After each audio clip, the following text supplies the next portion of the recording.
Источна турнеја на амбасадорот на ОПСЕ во Македонија, Клеменс Која, посетата на регионот тој ја започна од Штип со средба со градоначалникот Благој Бочварски, давајќи му на тој начин предност на Штип пред сите други општини од регионот.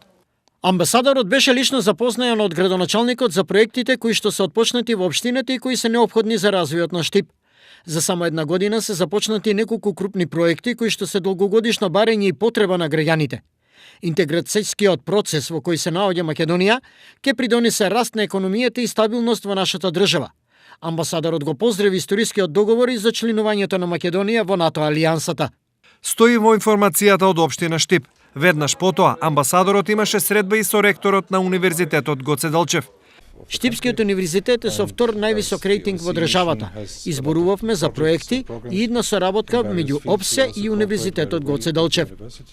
Сепак тоа е важна институција која е присутна во нашата држава и мислам дека прашањата кои ќе бидат покренати во поглед на соработката со ОПСЕ се исклучително важни за Универзитетот во Штип. Иако не зборуваше за политика, амбасадорот на ОПСЕ денес имаше средба и со координаторот на ВМРО ДПМНЕ во Штип, Иван Јорданов. Денес координаторот на Општинскиот комитет ВМРО ДПМНЕ Штип Иван Јорданов оствари средба со шефот на мисијата на ОПСЕ во Македонија, амбасадорот Клеменс Која. На средбата се разговараше за актуелните политички случувања, како и за општествените проблеми со кои се соочува општина Штип и Република Македонија. Стои во информацијата од ВМРО ДПМНЕ. Својата турнеја низ истокот, амбасадорот Која ја продолжува утре со посета на Виница.